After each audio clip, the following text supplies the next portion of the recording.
ती जावं म्हणून हे तुम्हाला मी मुद्दाम दाखवलो. आणि मला मुद्दा साहेबांनी ज्यावेळेस सांगितले की तुम्हाला जायचंय, तर मी म्हणलो बा मी एकटा येत नाही, का तर मी भाषण दिल्यावर मग भाषण सगळे तिथे पांढरे फुटवायला असं इथं बाप दाखवून तर श्राद्ध करून मोकळा होतो. बाप पंढरपूरला तुळजापूर नाही सगळं आहे. असं हे असं केलेलं आहे. आणि हे बघितल्यानंतर आपल्याला जरा विचारामध्ये फरक पडल म्हणून मी करपे साहेबांना मुद्दाम आज आपल्या समोर सामने आणलो. काल आम्ही भोर बेहलं या डोंगरामध्ये होतो. बापूवर भाषण करायचे म्हणजे नुसतं असं जमत नाही. ते काय येतंय, कुठे येतंय, कसं येतंय, सगळ्या गोष्टी बघितल्या पाहिजे ना. काल आम्ही भोर आणि वेल्ल्यामध्ये जे बघितलं की आपल्याकडे जसं बेशरम वागतंय किंवा आपल्याकडे अजून काय येते बघा, इळी बाबळ येते, तसं तिथं बांबू येते. पाऊस भरपूर आहे, डोंगरावर तिथं माती प्रचंड आहे. डोंगर चायनाचे डोंगर जशी हिरवे आहेत ना, त्याचं कारण तिथं माती आहे. आम्ही आता काल वेल्ल्यामध्ये जे बघितलं ना, वेल्ल्यामध्ये डोंगरावर बांबू कसं काय, तर तिथं माती आहे आणि मातीमुळं. तर हे बघण्यासाठी आम्ही कालचा अख्खा दिवस घालवलो. रात्री 1 वाजता आम्ही त्या डोंगरातून आलो. आता जरा वेगळा विषय बांबूशी संबंधितच बोलायचं आहे. तुम्हाला सगळ्याला मास्क आलंय. हे मास्क फक्त 5 वर्ष राहणार आहे. 5 वर्षानंतर पाठीवर ऑक्सिजनचं सिलेंडर येणार आहे. आणि मग ओळखायचं कसं, ते काढायचं तोय मग बंद करायचं. म्हणजे पाठीवर गाडवावणी वजन 5-10 किलोचं आणि सगळं हेल्मेट लावून त्याला लॉक करून असं सगळं राहणार. आता मी बातमी वाचत होतो. काय बातमी वाचली मी, कॅनडा आणि अमेरिकेमध्ये उष्माघाताचे तांडव, शेकडो लोकांचा मृत्यू, अनेकाची वॉटर पार्ककडे धाव. म्हणजे उष्णता वाढल्यामुळे लोक वॉटर पार्क आणि नद्याकडे पळू लागलेले. आत्ताची बातमी, लेटेस्ट बातमी इंटरनेटवर ती मी वाचत होतो. हे जर अमेरिका ही सगळ्यात सुपर पॉवरफुल देश, आता उन्हानं जर माणसं मेले तर काय करतील त्यांनी, बरोबर आहे. आता ऊन काय आहे, ऊन कमी करायची तर ती मशीन अजून निघालेली नाही. बंदूक करता येईल, अजून विमान करता येईल, गोळीबार करता येईल, स्टेनगन काढता येईल, पण हे उष्णतेचं काय करायचं आता. कोरोनाचं कुणाला जमलं का. आता तुमच्याकडे सोयाबीन किती मला माहित नाही. गेल्या वर्षी आमच्याकडे सोयाबीनचा पेरा झाला आणि सोयाबीनवर रोग पडलं पिवळा. मी देशातल्या शेतीतल्या भल्या शास्त्रज्ञाला फोन केला, अरे क्या हो गया भैया. ते बोले सर ये बहुत अजब रोग है. बोले तुमने इसको दवा, बोले बिल्कुल नहीं. बोले सोयाबीन बचेगा कैसे, तो इसको इम्यूनिटी पावर बढ़ाने के लिए डोज दो. आदमी को इम्यूनिटी बढ़ाओ, सोयाबीन को बढ़ाओ, किसको बढ़ाएंगे यार. हे काय कोणाला कळतंय का नाही. आता चीनचं कोरोना कुठून निघाला, चीनहून निघाला. कोण काय सांगाल मला माहित नाही. मी प्रथम पुरुषी एकवचनी पाशा पटेल मी एक शब्द वापरतो. जगातले शास्त्रज्ञ माझं धिक्कार कुठे दखल घेणार नाही, पण घेतलं मी समजा तर आपल्याला काही फरक पडणार नाही. का फरक पडणार नाही. तुम्हाला जरा मी चायनाची ओळख देतो. चायना म्हणजे कोण, सगळ्या जगातल्या लोकांना लागणाऱ्या वस्तू पुरवणारा एकच देश आहे ज्याचं नाव चायना आहे. जगातल्या सगळ्या माणसाला मोबाईल पाहिजे का, देऊ शकतो. चष्मा पाहिजे का, देऊ शकतो. काही चष्मा 12,000चा आहे माझं. चायनामध्ये 10 रुपयापासून चष्मा मिळते. म्हणजे चायना. आता चायनाचं काय भानगड आहे. चायनाची भानगड अशी आहे की जगाला वस्तू पुरवणारा देश, घर तिथं चिमणी, कारखाना विकास पाहिजे ना. तू एवढा विकास झाला, झोपडी बी दुराड, घर बी दुराड एवढे झाले की आज जगामध्ये कार्बन उत्सर्जनचं प्रमाण रोज 100 किलो कार्बन जर निघत असेल, जगात 225 देश आहेत, चीन एक असा देश आहे जिथं जगाच्या 29% कार्बन उत्सर्जन एकट्या चीनचं आहे, 16% अमेरिकेचं आहे आणि 225 देशापैकी 2च देश असे आहेत चीन आणि अमेरिका 50% कार्बन उत्सर्जन आहे. आता ते लोक राहतील का मरतील? मरणार आहे, बरोबर आहे. त्याला कोणी वाचूच शकत नाही. ही जी बातमी आहे ना याचे पुरावा आहे. आता मी तुम्हाला 2 गोष्टी महत्वाच्या सांगतो. मी डोळे मिटतो, तुम्ही मिटा का नाही मिटतो? मी काय अभ्यास केलाय? मी गेल्या 15 वर्षापासून मी खरं तर मी कोण आहे तर मी शेतीमालाचा उत्पादन खर्च कसा काढायचा, शेतीमालाचा उत्पादन खर्च कसा काढायचा आणि कुण्या पिकाला किती भाव द्यायचा त्याच्यात मी मास्टर आहे. मी मॅट्रिक पासच आहे. परंतु आतापर्यंत मी पुण्या क्वालिटीचा माणूस आहे. तुम्हाला 2 वेळी सांगतो की 1965 ला लालबहादूर शास्त्रींनी देशामध्ये शेतकऱ्यांनी जे खर्च केलं ते खर्च भरून निघावं म्हणून कृषी मूल्य आयोगाची स्थापना केली. त्यांनी सांगितलं आयोगाचा अध्यक्ष कसा असावा. आयोगाचा अध्यक्ष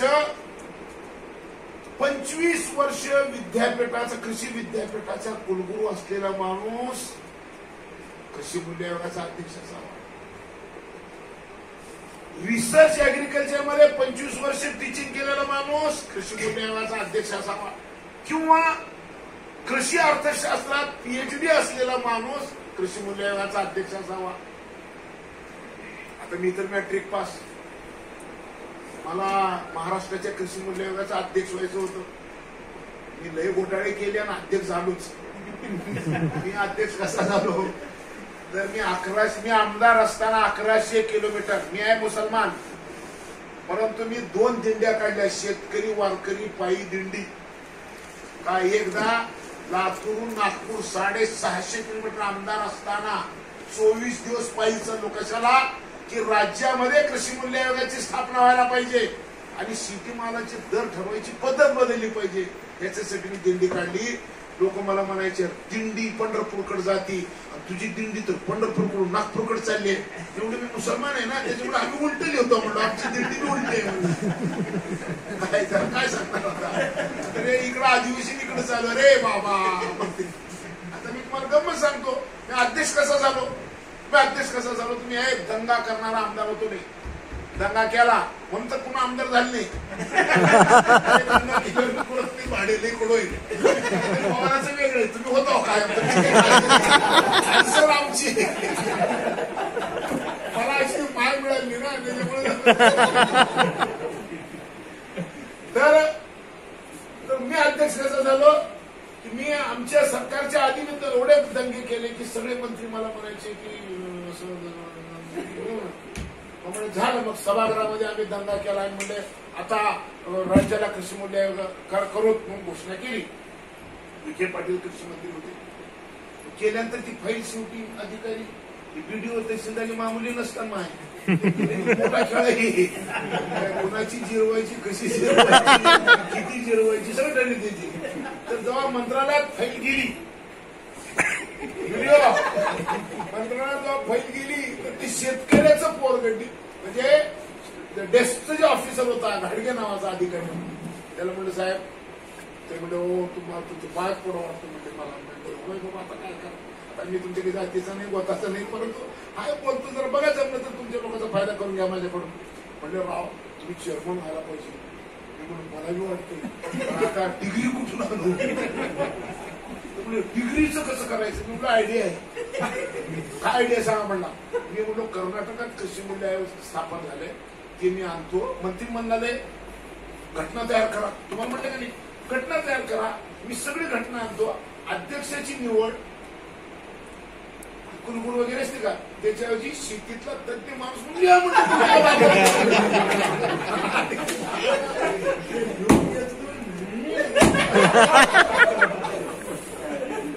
तुमच्या माहितीसाठी बोलत आहे. पवार साहेब कृषी मंत्री होते. मी राष्ट्रवादी तयार झाल्यानंतर पहिला उमेदवार होतो मी लातूरचा. तुम्हाला जमलं नाही म्हणून मी गेलो. तुम्हाला जमलं तर मी तुमच्या संघच राहिलो असतो. मेंबर होतो आणि मग नंतर मी सोडलो पार्टी. काय तर ते जाऊ द्या सोडून त्या गोष्टी.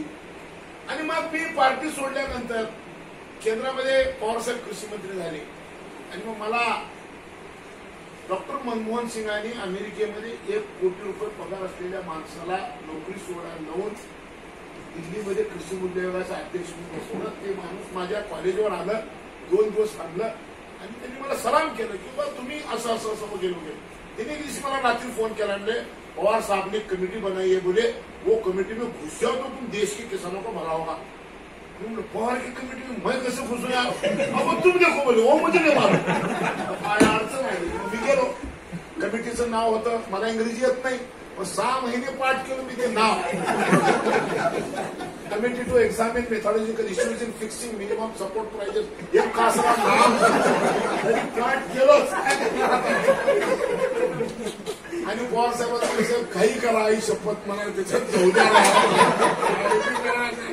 मी तुम्हाला सोडून गेला हे खरं आहे. काही एवढं जमा तुम्हाला गंमत सांगतो. मला पवार साहेबांनी मन मोठं करून मला त्या कमिटीवर घेतलं. त्या कमिटीचे 23 शिफारशी त्याच्यापैकी 16 माझ्या आहेत. त्या कमिटीचा अध्यक्ष कोण? आज नीती आयोगाचे सदस्य आणि नरेंद्र मोदीचे कृषी विषयक सल्लागार रमेश चंद त्या कमिटीचे अध्यक्ष होते. बरोबर आहे. त्यांना 2 वर्ष पटवून हे सगळं खेळ करून घेतला. म्हणजे काय सांगितलं मी या क्वालिटीचा कार्यकर्ता आहे. शिक्षण नसल, जत नसन, काही नसन, परंतु खेळ बरोबर करतो. ठीक आहे. आणि मग आता मग मी हे सगळं अभ्यास केल्यानंतर माझ्या लक्षात आलं की मी झाडात बांबूत का गेलो. मी तुम्हाला काय सांगितलं मी हे. आता एकदा तुम्ही सगळे कार्यकर्ते तुम्हाला वाटेल की ज्याला आपण शिकलो नाही हे नाही काय नसतंय, इच्छाशक्ती असती. म्हणून आता देशात जिथं जिथं ऍग्रिकल्चर इकॉनॉमिक्स आहे तिथं तिथं पाशा पटेल आहे माय. म्हणजे कशामुळे सांगितलं उगाच आपल्या काही लोकांना वाटतं मला आपण कसं पण अरे आपल्याला झेपते दुसरं झेपतच नाही. इच्छाशक्ती पाहिजे आणि म्हणून तुमची मी मानसिकता तयार करून भेटलो नाही तर उगं इथून घसर चालते की आहे. हे आपण जर ठरवलं तर काय होऊ शकतं मी त्याचा उत्तम नमुना तुम्हाला मी सांगतो. मी आता काय विचार केलो म्हणजे सगळ्या महाराष्ट्रात नालायक जिल्हा आमचा लातूर जिल्हा. नालायक कशामुळं तर 0.66% जंगल आहे. 18% जंगल असलेला जिल्हा आमचा आणि 3 बार मुख्यमंत्रीपद आमच्या जिल्ह्याला मिळाले. कसली कॉलर ते व्हायला पाहिजे. केंद्राचे गृहमंत्री म्हणजे हणच नाही. आता आम्ही पाणी कुठून आणून केलो आमचे मोठे पण काय आम्ही रेल्वेने मिरजेहून काय कमाल आहे. 2 वर्षापूर्वी आमच्या जिल्ह्याला एक नदी आहे मांजरा नदी. ते 2 वर्षापूर्वी सगळे नक्षत्र कोरडे गेले. परतीचं पाऊस 300 मिलीमीटर पडलं 8 दिवस म्हणून आमच्या जिल्ह्याला पाणी मिळालं. एवढं भयानक आमचा जिल्हा पाण्यासाठी परेशान आहे. तुम्ही ते फार चांगलं असं नाही. तुम्ही बी आमच्या मागीच आहो. म्हणजे इकडे भीमा सोडलं इकडे सोडलं तर तुम्ही बी दुष्काळी पट्ट्यातच आहो. आष्टी काय पाटोदा काय जामखेड काय. तर नशीब तुमची लाटरी लागली कसं आली की इकडे बारामती वाली. तुम्ही काय नाही धोतर भिजवायचं त्याच्यावरच तुमचं ज्ञान असतं. काही तर बदलणार आहे खेळ. मी म्हणून आता आपण झाडात काम केलं पाहिजे. आणि मग झाडात काम करण्यासाठी आता काय केलं पाहिजे बाबा. झाड लावायचं तर आपण जरा पहिला बरं झालं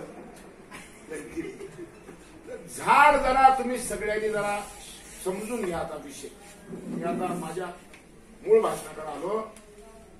मी डोळे झाकून काय बोलतो म्हणलो की ही पृथ्वी परमेश्वराने तयार केली. कोणाचं ऑब्जेक्शन आहे का. देवाने तयार केली का नाही केली. माणूस कोण तयार केलं. देव. मान्य कर बाबा सगळ्याला. पृथ्वी देवानं तयार केली, माणूस देवानं तयार केला. आता माणसाला काय काय खायला सांगितलं देवानं सांगा बरं. माणसाला काय काय लागते? नंबर 1 काय लागते? नंबर 1 हवा, नंबर 2 पाणी, आणि मग पुन्हा अन्न. बरोबर आहे का? पाण्याचं कसं आहे, जरा घरी जाऊन पाणी पिऊन येतो, घरी जाऊन हवा खाऊन येतो म्हणता का?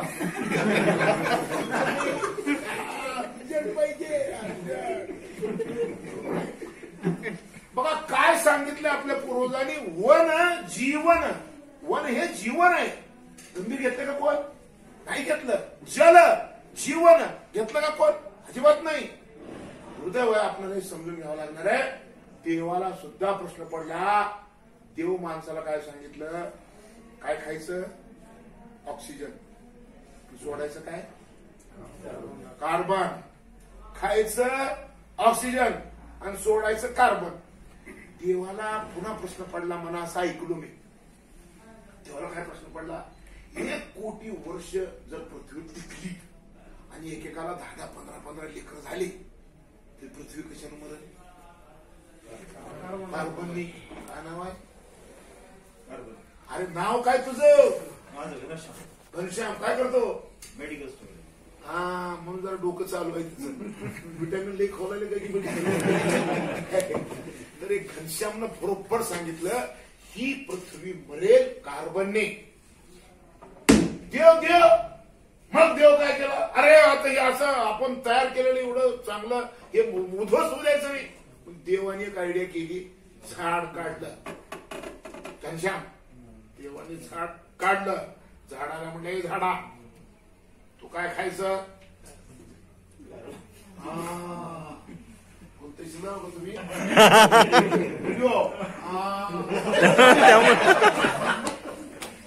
MPSC बरोबर आहे. देव म्हणला झाडाला, हे झाडा मी तुला माणसासाठी तयार करला. तुला मी माणसासाठी तयार करला. मग तू काय करायचं? माणूस सोडते कार्बन, तू खायचं. माणसाला काय लागते? तू काय करायचं? काय सिस्टीम बसवली हो देवानं. माई शपथ कधी विचार केलतो काही? कधीच नाही. ह्याची खोपडी उघडायला तर आलोय मी. किती बघा, किती मस्त आहे.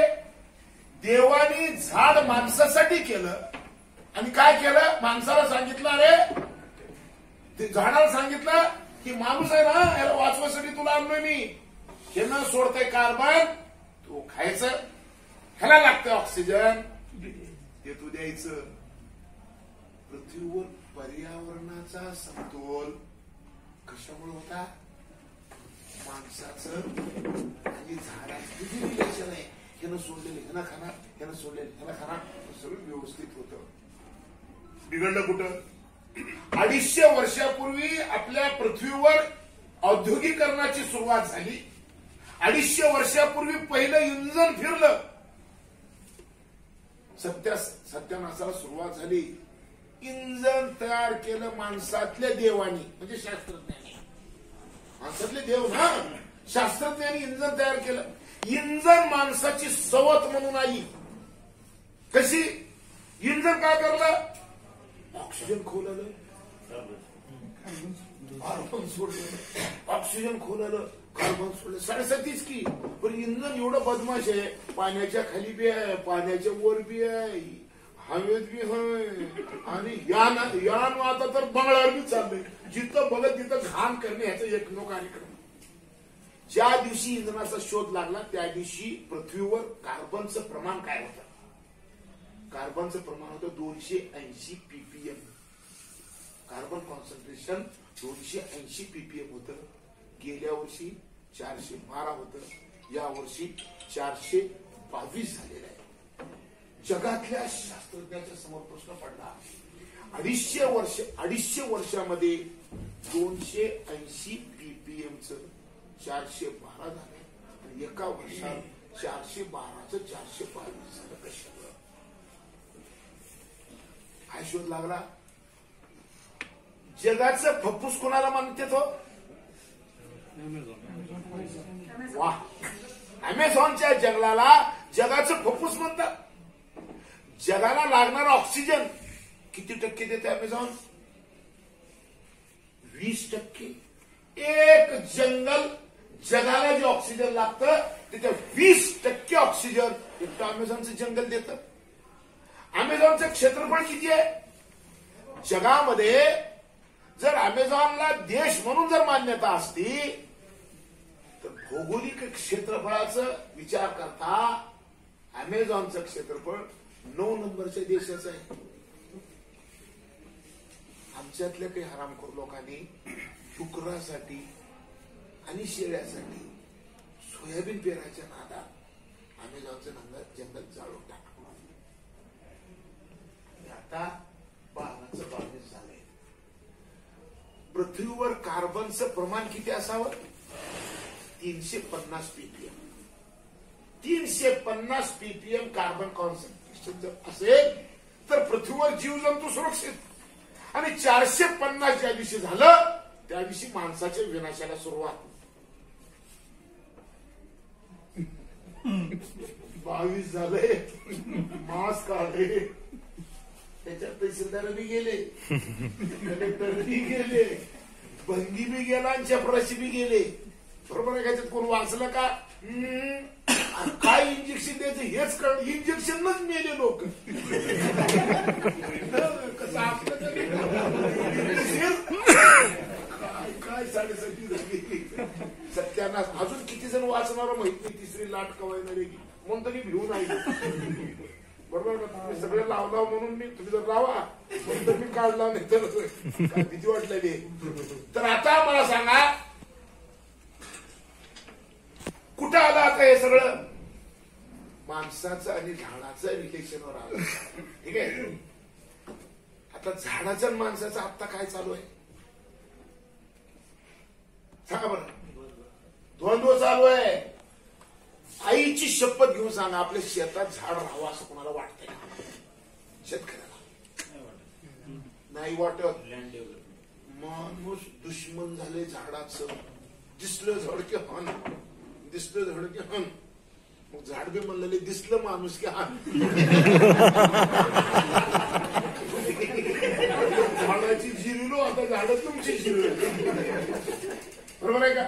आणि मग आता काय झालंय? आता सगळ्या जगात लक्षात आलं.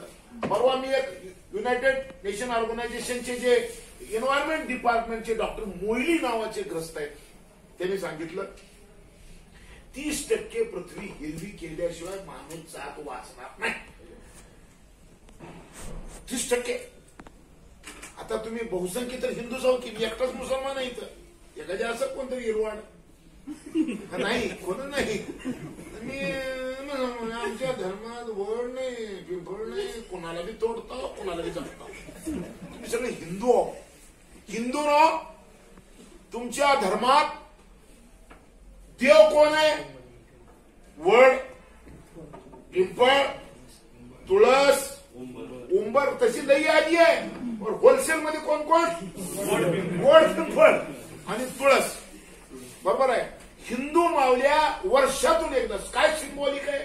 सिंबॉलिक आहे. वर्षातून एकदा वटपौर्णिमेला वडाची आणि पिंपळाची पूजा करतात. ती सिंबॉलिक आहे. काय काय म्हणणं आहे? वडाचं आणि पिंपळाचं आणि या माऊलीचं नातं काय? बाकी काही म्हणतात लोक जाऊ द्या हेच नवरा 7 जन्म मिळते म्हणतात. तसं काही नाही. दिवसभर माल मारणार रातभर ठोकणार असं नवरा 7 जन्म मिळते कोण म्हणणार नाही. खरं काय त्याच्यामध्ये माहितीये का? खरं आहे की जोपर्यंत हे झाड जिवंत आहे तोपर्यंत माझं सौभाग्य जिवंत आहे असं त्याच्यामधलं लिखित आहे. आणि म्हणून ती पूजा होती. आता मी जर तुम्हाला सांगितलं हिंदूंनो धर्माच्या रक्षणासाठी तुमच्या शेतात 2-2 एकर वड आणि 2-2 एकर पिंपळ लावा. का हसलं? मुसलमान होसाल पण वड लावणार. हरियाणाचा मुख्यमंत्री दुसरं लग्न करून झालं मुसलमान झालं. शान खान झालं. पुन्हा हिंदू झालं. तसं तुम्ही काय म्हणसाल जर उद्या सक्ती आली झाडाला बेटे म्हणतात मी हिंदू नाही मी मुसलमान. एवढी जात आहे. दुसरं तुम्हाला एक विचारतो मी. तुळस एक तरी जगात हिंदूचं घर असं आहे का त्याच्या घरासमोर तुळस नाही आहे का? कुठे आहे तुळस? आता अरे कुठं लावता? कुंडीत. कोण हसलं? हो केला त्यानं. का बरं? कुंडीत तुझ्या तू ओढतीस कशी बघतो तुला? अरे तुळस लावली कशाला पूर्वजांनी? तुळस घरासमोर एवढ्यासाठी लावली की आपली आई, आपली बहीण, बायको, मुलगी सडा सारवणाच्या निमित्तानं तुळशीची पूजा होत नाही असं हिंदूचं घर नाही. सकाळी 5 मिनिटं जरी त्या तुळशीच्या जवळ गेली ती माऊली, दिवसभराचं ऑक्सिजन मिळेल त्याला. म्हणून ही जोड लावलेली आहे. तुम्ही एवढे कर्तृत्व वाढायचं नाही, ऑक्सिजन बी सोडायचं नाही. सायन्स संबंध सोडून टाकलो. इथं बसणाऱ्यानो मी मुसलमान म्हणून आदेश देतो तुम्हाला, कुंड्या फोडा आणि अंगणात तुळस खाली लावा, तर किमान बायकोला दवाखान्याला तरी न्यावं लागणार नाही. बरोबर आहे? हे आता इथून सुरुवात करावी लागणार. आणि मग आता गंमत, झाड कोण ठेवायला तयार नाही. मी तुम्हाला एक माझी गंमत सांग. गेल्या वर्षी माझ्या शेजाऱ्याने माझे 50 झाडं तोडली. बांबळीची. त्याला म्हणलं बाल्या का बरं तोडलास रे? आम्ही अशी शेतकरी ना, खवा तर जमलं तर शेतात, जमलं तर नाहीतर काही बी नाही. एक दिवशी मला कोणतरी शेजाऱ्याने सांगितलं, होते बायला तुमचे 50 झाडं तोडलो बाबळीची. मी त्याला विचारलो काय बाया का बरं तोडला? त्यानं म्हणलं बाबा तुमचं काय पुढारी आमदार पेन्शन मिळते महिन्याला 2,000 आहे ना, आणि आमचं 4 एकर आहे, जुंधळा पेरतो पाखर तुमच्या झाडावर बसलेले खवलेले आमचं.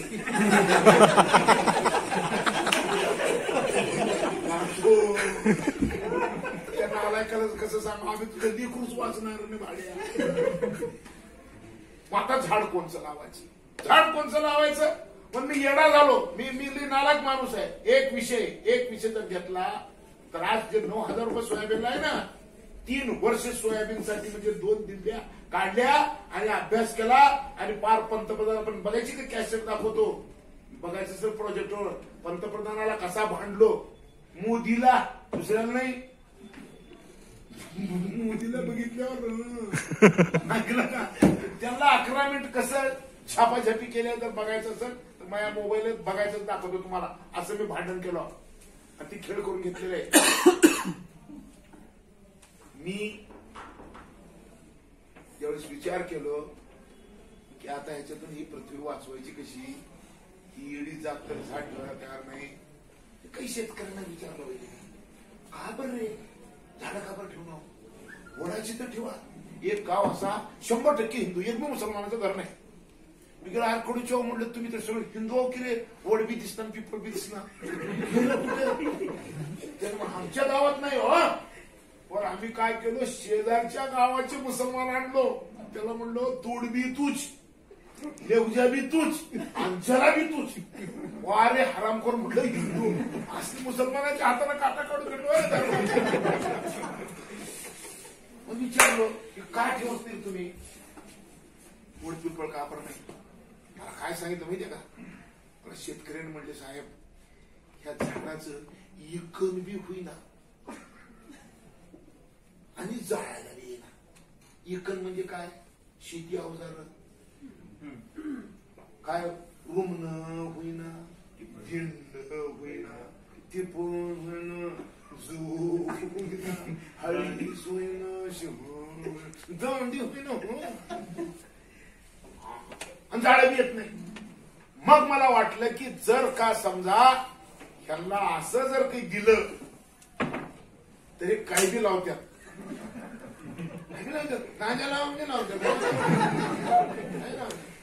ठीक आहे. मग आता याच्यासाठी बांबू लागवड केली पाहिजे. मग बांबू का बरं आहे का?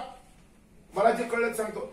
जगामध्ये गतीनं वाढणारी वस्तू जर काही असेल, जगात गतीनं वाढणारी प्रजाती जर कोणची असेल, फास्टेस्ट ग्रोथ इन वर्ल्ड कोण आहे? बांबू. माणसाला ऑक्सिजन किती लागते वर्षाला? किती लागते? आपला ऑक्सिजन संबंध काय? आपल्याला ऑक्सिजन लागतंय 280 किलो. बांबूचं एक झाड किती ऑक्सिजन देते? 320 किलो. आपला दुश्मन कार्बन आहे. कार्बनचा झाडाचा काय संबंध आहे? बांबू जगातल्या सगळ्या झाडापेक्षा अधिक 30% कार्बन खाते. त्याचं कारण काय? की जेवढे झाड आहेत ना, जेवढे झाड, कार्बनचं गोडाऊन म्हणजे काय? कार्बनचं गोडाऊन. आता एक स्कीम येऊ लागली त्याच्यावर साहेब म्हणजे व्हिडिओ साहेब काय स्कीम आहे? गावात गोडाऊन काढायचे तर त्या कार्बन ठेवायची. कार्बन ठेवायची गोडाऊन काढायची दादा. लगेच नादाला लागते तो स्कीम येऊ लागली म्हणून. आधी काही कार्यकर्ते आपल्या कशावरच माहिती काय बोलायला ना वरून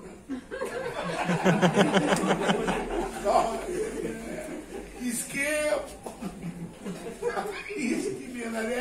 कार्बनची गोडाऊन. कार्बनचं गोडाऊन म्हणजे झाड. बरोबर आहे. बांबू रोज 1-1 फूट वाढतंय. एक झाड वन खात आहे ना, वन खातच आहे ना. बघितलं का बांबू? अरे बांबू बघितलं का नोकरी लागल्यापासून? कुठं ही वर्षाला किती फुटवे? माहित असेल तर सांगायचं, तर नाही म्हणून सांगायचं. तुम्ही पैकी माहितीये का? मग असं सांगायचं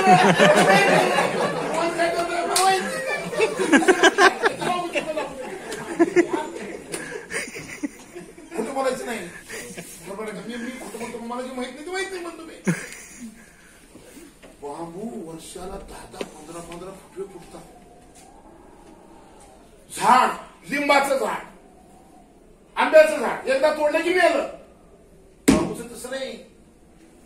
एक तोडलं की 25 निघतात. 25 तोडलं की 500 बेस्ट खेळायला काही विचारताच होय नाही. त्याच्यामुळे आता आपली अवलाद जर वाचवायची असेल, तुमची माझी अवलाद, मी काय केलं? मी 100 कोटी रुपयाची प्रॉपर्टी केली माझ्या नातवाला. माझा नातू किती सुंदर आहे. जगात माझ्या नातवासारखं सुंदर लेकरू नसेल. ते प्रत्येकाला आपल्याला तसंच वाटतं. आपलं तसंच माझं बी आहे. माझं रिअली माझं नातू लय सुंदर. काय विचार केलो मी? एवढा नालायक आज आहे ना की 100 कोटी रुपयाची प्रॉपर्टी दिलो तर मी मरताना ह्याला ऑक्सिजन आणि पाणी न देता मरणार नाही. एवढा नालायक आज आहे. हे बदलायला पाहिजे. आणि म्हणून 100 कोटी रुपये गेले तर गेले, त्याला पहिलं वाचलं पाहिजे. म्हणून मी ही मुवमेंट पृथ्वी रक्षणाच्या नावाखाली पूर्ण देशात सुरू केली. झालं. आता इथपर्यंत सगळं ठीक आहे. तर लोक कसं लावतील? आता मी येताना काय केलं माहितीये का? मी इथं अंदाज घेतला, थोडं उशीर आहे म्हणले. आम्ही ती खेड गावात म्हणजे कर्जत कुठून सुरू होतं. आम्ही जरा पागल लोक आहे ना, कुठून सुरू म्हणते खेड कुठून सुरू म्हणते. ती खेडमध्ये जरा थांबलं निमित्तानं तर जरा पाणी लागल्यासारखं दिसलं. मी म्हणजे गिराईक लई आपली इथं गावात 2 मिनिटात एक गोळा काढली, बोंब केलो. गलीनं माणसं 200 गोळा केलो. मी मला कुणी गावात तुम्ही माझ्या सभा लावा, कोणी येऊ नका, मी अख्खं गाव जमा करतो 15 मिनिटात. काय झाली मुली?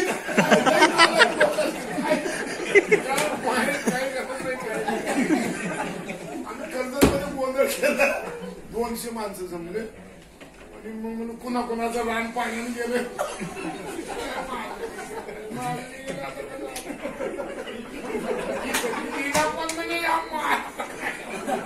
तुम्ही त्यांना सांगितलं तुम्हाला वाचितो भाड्यावर. तुम्ही कसं? वर्षाला 2-10 रुपये देतो करी. म्हणजे माझं नाव घ्या, माझं नाव. तुमच्या सगळ्यामुळे बिझनेस करून घेतलो.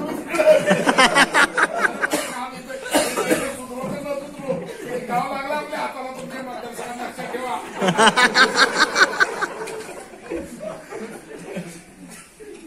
मग आम्ही आता शेतकऱ्याला सांगायला सुरुवात केलं. काय की बांबू पासून 2.5 लाख रुपये मिळतात वर्षाला एका एकरला. मग काही लोक म्हणतात तुमच्यासारखे हे लोकांनी फसवलं आम्हाला. कोण म्हणतो पांढरी सफेद मुसळी लावलो पण मीच ना म्हणते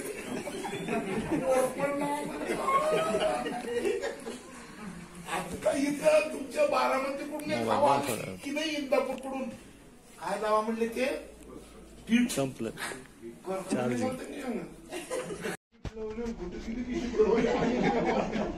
ऐकलं का आता तुमचा 11वा नंबर दिसला. तुम्ही ना आलो तर दुपारला फोन करा जर मागवलं म्हटलं. मी आता रामदेव बाबा सारखं सुरू केलं.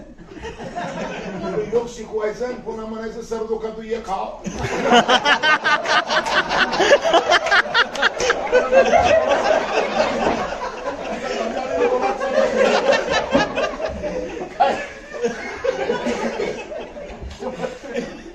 मी आयुष्यात 45 वर्ष मी रस्त्यावर आहे पण तो पहिल्यांदा पैसे घेऊन भाषण करला म्हणजे इकला पैसा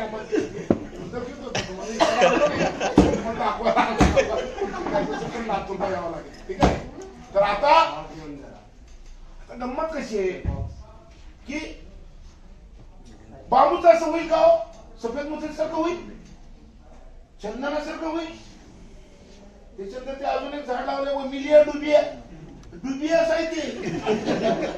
मिलिया डुबियाच काय माहिती येड्या हो झाड तोडा ट्रक मध्ये घाला आणि एक टक्के येऊन इकडून झाड येत. अरे नाला काय धंदे सुरू केले. आता बांबूचं काय. आता बांबूचं ऐका मी जरा थोडं दिवस घे टाकतो. तुम्हाला सगळ्यांना एक प्रश्न विचारायचा आहे. डिझेल पेट्रोल चालू राहील असं कोणाला वाटते का? नाही. बघ आता आपण मतदान घेऊ. कंपल्सरी सगळ्यांनी मतदान करायचं. डिझेल पेट्रोल बंद होऊच शकत नाही असं म्हणणारे कोण पण आहेत हातवर करा. अटपटीला पेट्रोल लागल का नाही तुमच्या? बंद होईल का हे? हातवर कर करा हातवर करा. लाल शर्ट वाला नाही म्हणला बंद पडते म्हणला. लघवीला फटफटी पाहिजे. आता रात्रीच्या शाळेचं तर लईच अवघड खेळ आहे. 10व्यावर गाड्या फुल आहे दादा बरोबर आहे का? आता लघवीला जर मोटरसायकल नाही मिळाली तर अर्धा तास थांबल लघवी नाही बरोबर आहे का? अशा कम्युनिटीमध्ये डिझेल पेट्रोल बंद होईल वाटतंय? वाटतंय तुम्हाला वाटलं नाही. बाकीचे मुन्नाबाई कोण अजून बी लोकांना वाटतं की डिझेल पेट्रोल बंद होत नाही. पण आता घेऊन घ्या. इंग्लंडने 2035 नंतर डिझेल आणि पेट्रोलची गाडी चालणार नाही अशी घोषणा केली होती. पण कोविड मुळे रिव्हर्स गेअर टाकलं इंग्लंडने. त्यांनी सांगितलं 2030 नंतर आम्ही डिझेल पेट्रोल 2030 नंतर चालू देणार नाही. म्हणजे आता इंग्लंडमध्ये 2030 नंतर डिझेल पेट्रोल गाडी चालणार नाही. अमेरिकेचे राष्ट्राध्यक्ष जे बायडन निवडून आल्यानंतर पहिल्या प्रेस कॉन्फरन्स मध्ये त्या माणसाने सांगितलं की मी अमेरिकेला 2030 नंतर कार्बन मुक्त करणार आहे. आणि नितीन गडकरीचं स्टेटमेंट आहे 2027 नंतर भारतामध्ये डिझेल पेट्रोलची गाडी चालू देणार नाही.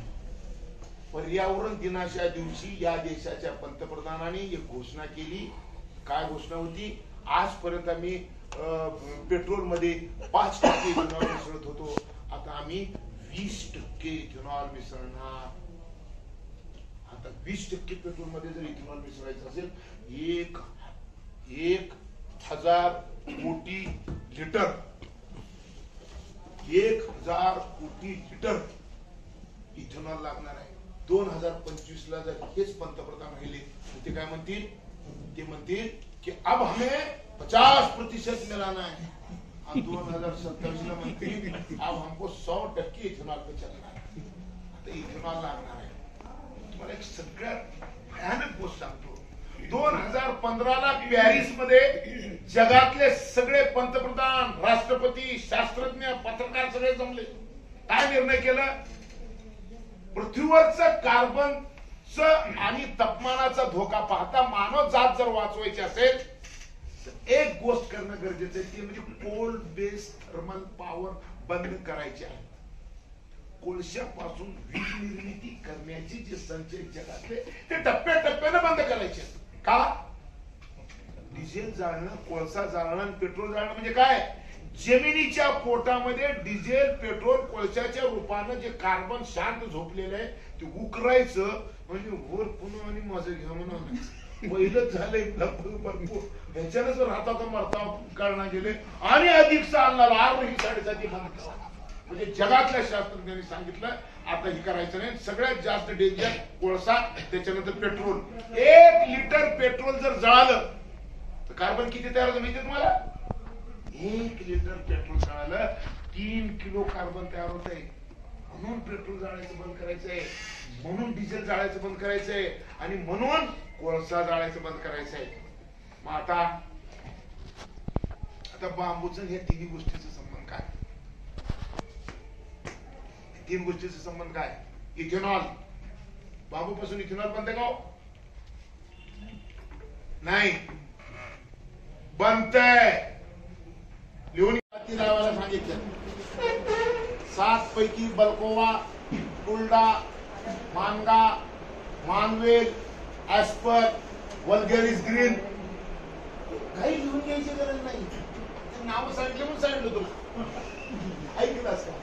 आपल्याला असं आहे जे जात लय उत्पादन देईल ती जात लावायची. ठीक आहे. आता एक जात आहे बल्को, दुसरी जात आहे. आता माझ्याकडं म्हणजे करपे साहेबांमुळं मी फॉरेस्ट रिसर्च इन्स्टिट्यूट डेहराडूनच्या सायंटिस्टांसोबत आम्ही 2 वर्ष काम करलोय. त्यांनी यावर्षी आम्हाला एक जात दिली आहे 585. पुढच्या वर्षी ती हंगामा करून जगात. अतिपिती चिंता नका करू. आता तू विचारलंच म्हणून सांगतो मी काय करलो माहितीये का? मला भारतातले माझे जेवढे IPS IAS ऑफिसर मित्र आहेत म्हणजे बऱ्यापैकी मित्र आहेत सगळ्यांनी सांगितले किंवा कोणतरी इमानदार माणूस रोपात सुद्धा उतरला पाहिजे. म्हणजे जर मी रोपं तयार करणे टिश्यू कल्चर लॅब सुरू दिली मी 7 कोटी रुपये मी खर्च केले. 50 लाख रुपये मी वर्षाला तयार करतो. नंबर 1. नंबर 2 मी बांबू डिप्लोमा इंजिनिअरिंग कॉलेज महाराष्ट्रात पहिलं कॉलेज आहे आपलं. खर्च केलं पाहिजे पवारांनी पण केलोय आपण. आपलं चालना गेलं तर हे एक अडचण आहे. नंबर 1. नंबर 2 भारतामध्ये सगळ्यात चांगलं युनिट कोणाचं आहे? करपे साहेबाचं. आता करपे साहेबाबरोबर मी पार्टनरशिप मध्ये माझ्या कॉलेजवर आम्ही फर्निचर युनिट आम्ही सुरू केले. म्हणजे हे सगळं आमचं काम चालू आहे. आता आम्ही काय केलं सर तुमच्या माहितीसाठी सांगतो. आम्ही 5 महिने एकत्र आहे. पागल आहे दोघं. आम्हाला जोड जमली आमची. तर आम्ही IIT Delhi, IIT Mumbai, NID Ahmedabad, forest research institute Dehradun आणि IWS बेंगलोर अशा सगळ्या बांबू आणि लाकूड या क्षेत्रामध्ये वेगवेगळ्या क्षेत्रामध्ये काम करणाऱ्या जगात जेवढ्या संस्था आहेत त्या सगळ्या संस्थांबरोबर आम्ही MOU तयार केले आमच्या संस्थेबरोबर. कारण मराठवाड्यात सगळ्यात गरज कुठे जास्त आहे? मराठवाड्यामध्ये झाडाची गरज आहे. पण तिथून पूर्ण देशात आपण हे सगळं गेलं पाहिजे अशा पद्धतीचं आम्ही काम सुरू. त्याच्यामुळे आता ह्याच्या संदर्भात आणखीन जर तुम्हाला काही लागत असेल तर नंबर देतो. लागवड किती फुटावर करायची? लागवड 15 बाय 15. 2 रोपातलं अंतर 15 फूट, 2 ओळीतलं अंतर 15 फूट. वड्याच्या कडला लावायचं असेल तर नदी आणि वडे गावातले असतील. आता मी वाचलंय तुमचं कार्यक्रम कशाचं कोणचं आराखडा विकास आराखडा वाचला मी. नदीच्या कडला तुम्ही झाडं लावणार. मी एक तुम्हाला म्हण सांगून जातो. नदी झाकी तो जल राखी. जुनी म्हण आहे.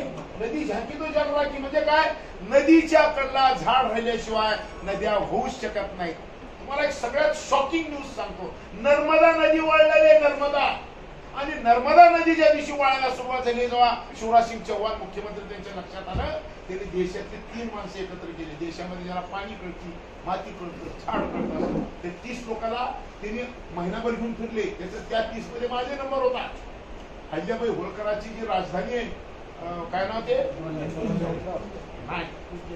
नाही महेश्वर. काय येड्यावर महेश्वर हे नर्मदेच्या कडला घाट आहे. अहिल्याबाई होळकरांनी बांधलं तिथं राजधानी आहे. तिथं माझी पहिलं भाषण झालं शिवराज सिंग चौहान सोबत. तर शिवराज सिंग चौहान आता काय योजना केली की नर्मदेच्या कडला 1-1 किलोमीटर झाड लावल्याशिवाय नर्मदा ही पूर्ववत वाहणारी नाही. म्हणून आपल्या सगळ्या नद्याच्या कडला झाड लावणं गरजेचं आहे. आणि ज्याला नदीच्या कडला झाड लावायचं, वड्याच्या कडला लावायचं, 3 फुटावर बी लावलं तर चालतं. अजून काही? हा, हो बिलकुल. शासकीय योजनेमध्ये 2-3 गोष्टी आहेत. पहिले तर व्हिडिओ साहेब, व्हिडिओ साहेब. हा, तर मनरेगा चालू आहे का? मनरेगामध्ये बर, मनरेगामध्ये मला झाड लावायचे का? काय देत स्कीम? एक झाड लावायला किती पैसे देऊ शकता तुम्ही? 75. नाही, रोप 75 ला खंदायला लावायला 3 वर्ष सगळी करायला किती? 1 किलोमीटरच्या कडे 16,000 सर. 16,000. 16,000 काय झाडाला झाडाला 16,000 3 वर्ष. ऐक डोकं, एका झाडाला 16,000. 35 रुपयाला रोप आहे फक्त. हे जर ऐका की कशी स्कीम आहे बघा. अख्ख्या महाराष्ट्राचा पैसा मोडून आणा. 16,000 सर. बिहार पॅटर्न मध्ये 1,000 झाडांना 16 लाख रुपये आहेत 3 वर्षाला. बरोबर आहे सर? हा, आणि बिहार पॅटर्न मध्ये काय करता येतं माहितीये का? बिहार पॅटर्न मध्ये झाड तर लावता येतच येते. 200 झाड राखायला एक रोजगार हमी योजनेतलं माणूस रोज 250 का 350. किती? 248 रोज 10 झाड राखायला. हे 200 झाड राखायला ती एक मजुरी अजून मस्त. 5 आहेत. हा, तर आता हे प्लॅनिंग आता तुम्ही सगळे म्हणजे आज जे माणसं जमा केलेले सगळे सोशल वर्क म्हणजे पुढारी नाही, जी ह्याच्यातलं एमपी ह्याच्यातलं नाही. नाही ते हे एमबी गँग नाही, ही सोशल गँग आहे. तर त्याच्यामुळं आता तुम्ही एक काम करा. हे हे हे हे बघा. हे आता मला सांगा, असं जर असेल, एवढी स्कीम असेल, 16,000 रुपये, बरोबर आहे ना? 16,000 रुपये जर मिळणार असतील, जर आपण ठरवलो तर पूर्ण तालुका हिरवा करायला किती दिवस लागतील? 1 वर्षात करता येईल. बजेटची अडचण आहे का? अनलिमिट. मनरेगा ही देशातली एकमेव योजना अशी आहे, त्याला मर्यादा नाही, अमर्याद पैसे खर्च नाही गेलेत. पैसे परत जातात पैसे.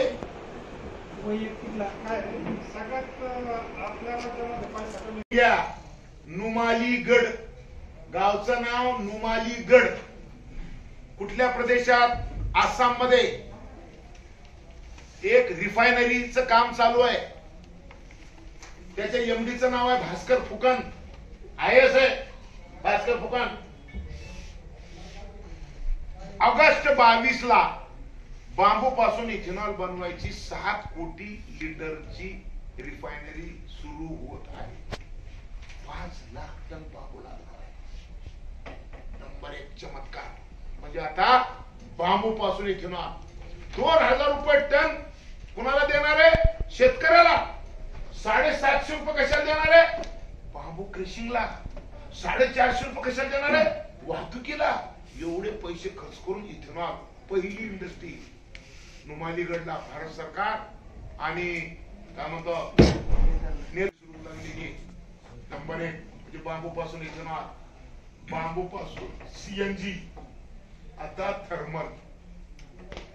आता मी तुम्हाला अग्रवन मागवा, 10-15 अग्रवन मागवा. पवाराचेच अग्रवाने तुम्हाला घेऊन जातो मी माझ्या पैशानं. मला काही फुकट दिली त्याने, मी तुम्हाला फुकट देणार नाही. अग्रवन 3 दिवसापूर्वीच्या अग्रवन मध्ये माझी बातमी आहे. काय बातमी आहे? आम्ही काही शास्त्र हळू रे ऐका, ऐकून घ्या. हा नाही, हवार होत्या नाही कोण नाही, मी सगळं बघतो. तुम्ही फौजदार बी आहे, कार्यकर्ता बी आहे, सगळंच आहे. तर आता आम्ही पुण्यामध्ये एक मिटिंग केली. भारतातलं पहिलं ऍग्रिकल्चर वेस्ट पासून सीएनजी बनवायचं युनिट पुण्यात आहे. राहू दे ना. हवाई जरा आहे राजा, राहू दे. तू येऊ देऊ नको माणसं तिकडे जरा, तेवढं काम कर की. तर त्यांच्याबरोबर आम्ही बसलो, जोंधळेकर म्हणून आहे, संतोष जोंधळेकर, त्यांच्यावर बसलो आम्ही. त्यांनी आम्हाला हरीश भाई मैं एक मीटिंग में हूँ, मैं एक आधे घंटे में फोन कर दूं प्लीज. मराठी समझते होंगे तो मेरा स्पीच सुनो. सुन रहे, सुनो हरीश भाई, सुनो. हे हरीश भाई म्हणजे एक चांगला फोन आला. हरीश भाई हे एक मिनिट सुनो जरा. मैं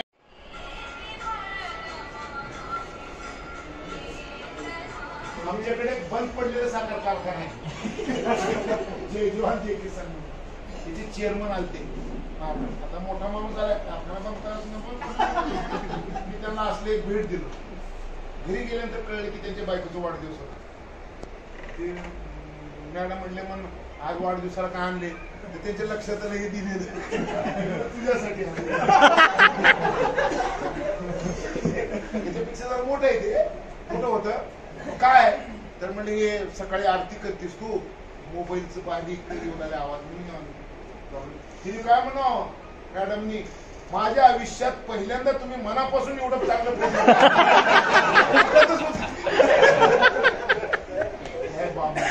त्याच्यामुळं आता जर तुम्हाला तुमचे लेकर बाळ जिवंत ठेवायचे असतील, तुम्हाला पृथ्वीवरचं कार्बन संपवायचं असेल, तुम्हाला 50 वर्षात पृथ्वीवरची माणसे मरू नये असं वाटत असेल, तर आपणाला आता 2 गोष्टी कराव्या लागणार आहेत.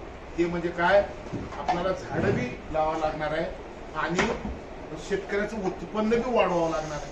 त्या दोन्ही जर गोष्टी करायच्या असतील तर आता सगळ्यात महत्वाची गोष्ट काय, बांबू लागवड. तर म्हणून तुम्हाला मी काय म्हणलो की ह्या सगळ्या गोष्टी दाखवल्या तुम्हाला.